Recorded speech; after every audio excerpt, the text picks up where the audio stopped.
The American President, Donald Trump, made an urgent statement following the latest NATO summit in The Hague. And in this statement, there is finally some positive news for Ukraine coming from Donald Trump. The United States President stated directly that Russia's war against Ukraine has demonstrated the importance and urgency of a complete overhaul of the military-industrial complex of the United States and its allies. And next comes the most important part. Trump finally publicly stated that the rare earth metals deal with Ukraine is necessary for the United States to end its dependence on its adversaries, namely China and Russia. That's why the United States is ready to protect these lands in Ukraine. In addition, Trump gave a positive assessment of his meeting with the president of Ukraine, Volodymyr Zelensky. And apparently encouraged by his success in the Middle East, Trump confidently stated that now is the time to just as confidently end Russia's war against Ukraine.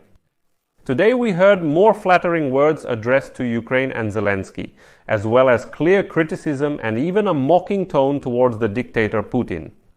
In addition, Trump promised to make efforts to ensure that Ukraine receives more American Patriot systems. At the same time, Trump assured Europeans that the United States is not going anywhere, and now Europe and America will stand side by side to fight against external threats. Although there were also unpleasant statements, completely in Donald Trump's style, for example, that his promise to end the war in Ukraine in 24 hours was just sarcasm, and it shouldn't have been taken seriously in the first place.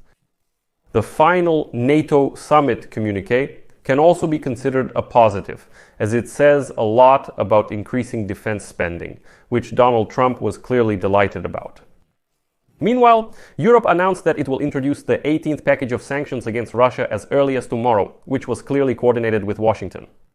So, what were the outcomes of the NATO negotiations and what were the results of the meeting between the leaders of Ukraine and the United States? I'll tell you all about this in this episode.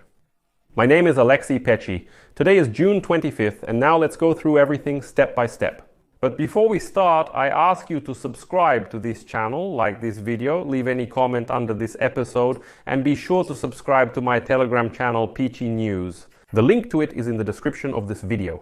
There we publish breaking news as it comes in, and you don't have to wait for a release on YouTube. So, I'll start by saying that NATO summits are usually prepared for many months. Changes in the alliance's policy need to be worked out and agreed upon with all member countries. However, this time the organizers had to change everything almost at the last moment.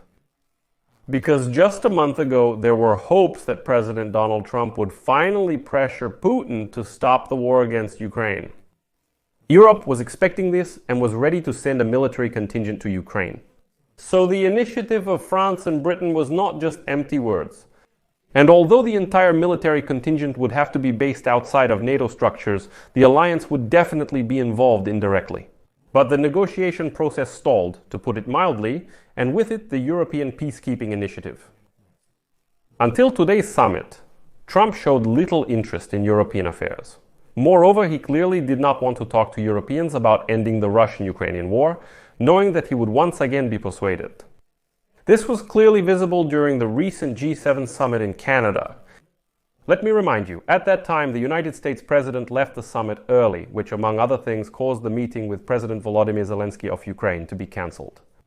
Nevertheless, here we immediately move on to the positive statements by Donald Trump, which, to be honest, pleasantly surprised me today. First, Trump admitted for the first time that Putin has territorial ambitions beyond Ukraine, which means he is not really ready to pursue peace. And here Trump started to speak rather mockingly about Putin, saying that when Putin offered to help Trump with the Middle East, Trump replied, "Help yourself first." Well, although later Trump quickly, as they say, corrected himself, returned to his usual style, and added that Putin was simply led astray by some unknown forces. Next is a quote from Donald Trump. He called the other day, he said, "Can I help you with?" I said, "No, you can help me with Russia." I mean, it's possible. I know one thing. He would like to make a deal. He would like to get out of this situation. For him, it's a mess. He called the other day and said, "Can I help you with Iran?" I replied, "No, you can help me with Russia." Because over the past few weeks, we've dealt with India and Pakistan, Kosovo and Serbia. We've settled 2 more conflicts. No, I think that Putin is a person who, in my opinion, has simply been led astray. Actually, I'm very surprised. I was sure that we would reach an agreement easily. Nevertheless, later Donald Trump did meet with the president of Ukraine, and Volodymyr Zelensky called this meeting positive. And at the meeting he showed it to Trump. Proof that during the recent exchanges of military bodies, the Russians handed over the bodies of Russian soldiers to Ukraine, which indicates that Russia doesn't care at all about its fallen soldiers. Trump surprised me once again when he talked about Zelensky. Trump was asked if he had spoken with Zelensky about a ceasefire, to which Trump replied, and I quote,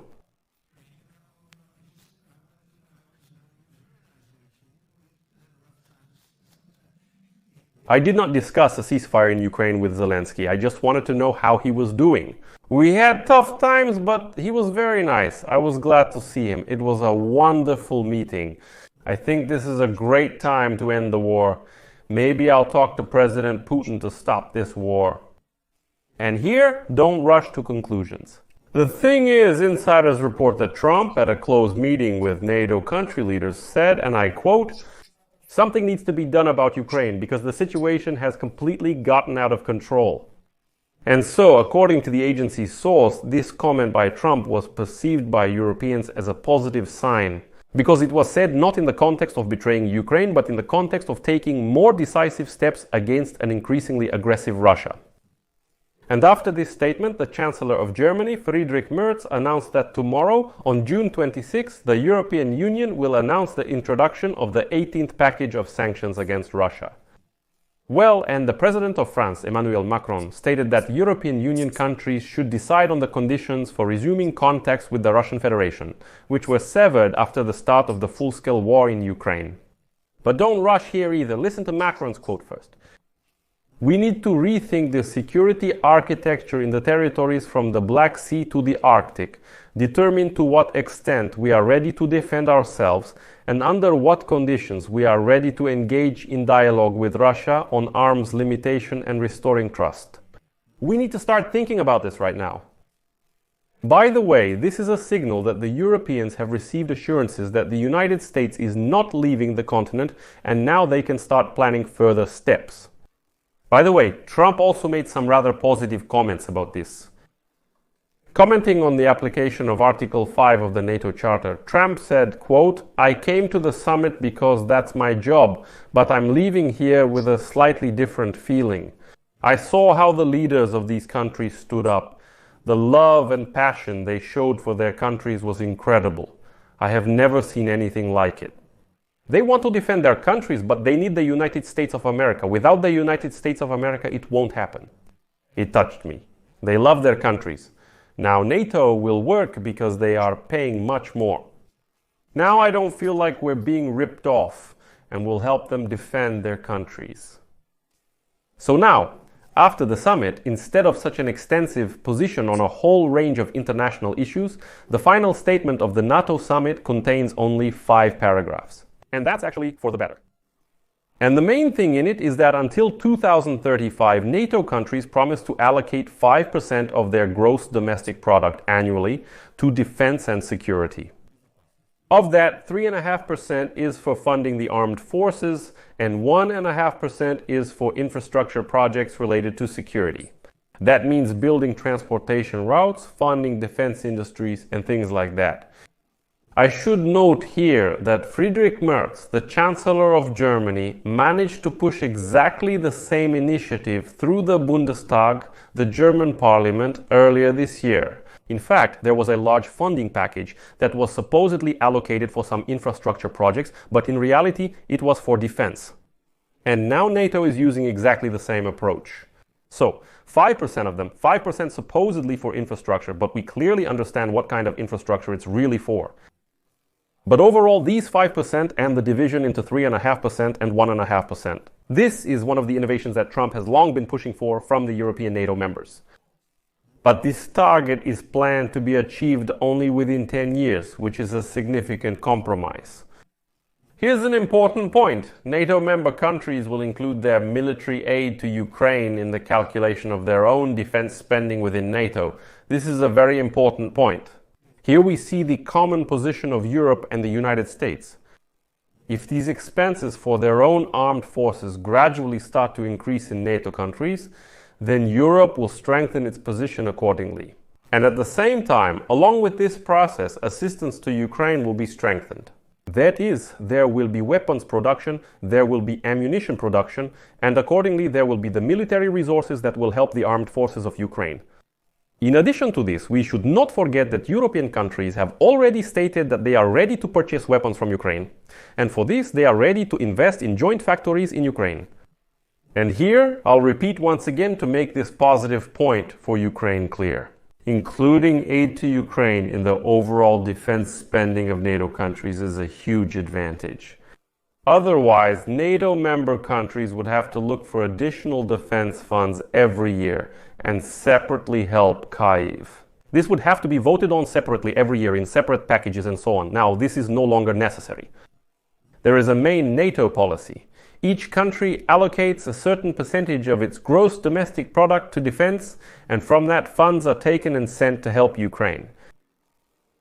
The political signals for Ukraine are also positive, but there are some nuances. In the final statement, Russia is recognized as a long-term threat to the entire Euro-Atlantic area, including the United States of America. However, this refers to the continuation of the policy that was established in NATO's strategic concept, which was approved back in 2022 under Biden. In other words, Russia has not become a greater threat to NATO. It has simply remained a threat. Nevertheless, the countries on NATO's eastern flank have already decided to build a new Iron Curtain by completely mining all the borders with Russia. The final document does not mention the prospects of Ukraine joining NATO, and that's another compromise with Trump and some other skeptics. However, NATO Secretary General Mark Rutte stated that Ukraine's path to membership in the alliance remains irreversible, and member countries will continue to support Kiev on this path. Next, I'll quote Mark Rutte. "We stand with Ukraine in its pursuit of peace and will continue to support it on its irreversible path to NATO membership. The leaders agreed today on a trajectory that will ensure we can secure our freedom and security for many, many years to come." Obviously, in this regard, the statement from last year's summit remains in force, which says that Ukraine's future is in NATO and its path to membership is irreversible. In short, there's nothing new here. We've rolled back to formal statements, and personally, I don't believe at all in Ukraine joining NATO anytime soon. Well, for example, Turkey has been on an irreversible path to joining the European Union for almost 40 years now and still hasn't joined. So you see, the word irreversible isn't really something you should pay attention to. And it's also fundamentally important that NATO leaders reaffirmed their unwavering commitment to collective defense as enshrined in Article 5 of the Washington Treaty. It stipulates that an attack on one member of the alliance is considered an attack on all. This point is important, considering Donald Trump's regular suggestions that he might not defend those NATO members who spend little on defense. But today, Donald Trump was clearly in a different mood and stated directly that the United States is not going anywhere and will defend Europe. Although there was an incident here as well. For example, Donald Trump made quite a remark about Spain. And then I'll give you a lengthy quote. "Spain is terrible. It's the only country that doesn't pay and doesn't want to pay more than 2%. I think it's terrible. You have a good economy, but your economy could go underwater if something bad happens to you. You know, Spain is the only country that doesn't pay. I don't know what the problem is. I think it's very bad. You know what we're going to do? We're negotiating a trade deal with Spain. We're going to make them pay twice as much." And I'm absolutely serious about this. I love Spain. I know so many people from Spain. It's a wonderful country and wonderful people. But Spain is the only country out of all of them that refuses to pay. You know, they want free passage, but you'll have to make up for it with a trade deal. Because I won't let that happen. It's not fair. It's not fair to NATO. So Trump actually figured out how to get more money out of Spain if they don't want to pay their fair share to spend on NATO defense as much as everyone else. Trump will squeeze this money out of a trade deal, or at least he believes so. And an additional bonus for Kyiv, of course, was the meeting between Ukrainian President Volodymyr Zelensky and Trump on the sidelines of the summit. It took place at a time when the negotiation process to end the Russian-Ukrainian war had effectively come to a halt. Well, and the President of the United States refuses to put pressure on the Russian Federation. In addition, there are a whole range of bilateral Ukrainian-American issues, from the possibility of buying weapons from the United States with European money to agreements on the development of mineral resources. And there's something to think about here. First, when asked by a journalist whether he discussed ending the war in Ukraine with Zelensky, Trump replied, quote, "No, I just wanted to ask how he was doing. We had tough times, but he was very nice. He couldn't have been any nicer than he was today, and I was very glad to see him. It was a wonderful meeting, and I think this is a great time to end the war." As practice shows, the results of such conversations do not necessarily mean progress in negotiations. Literally on the eve of the summit, Trump, as you know, ended the war between Israel and Iran, although things in the Middle East are still far from over. These events show that the United States President, if he wishes, can still act tough, even against the advice of his own intelligence, against the interests of allies, and so on. Can he? In these circumstances, Europe and Ukraine have to find different ways to channel Trump's energy in the right direction, although it doesn't always work out. But in this regard, the NATO summit is more of a success than a failure.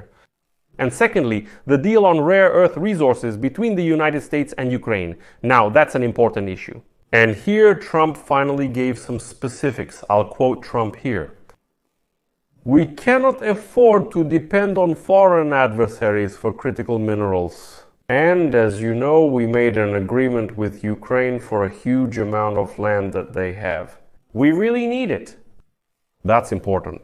So, Trump is saying for the first time we need this land because it has what the United States still gets from China and Russia. And he doesn't want a situation where he's buying rare earth resources from an adversary, and then he directly states that we can get all of this from Ukraine, but to do that, it needs to be protected. And in this context, Trump also stated for the first time that he will work to find additional Patriot air defense systems for Ukraine.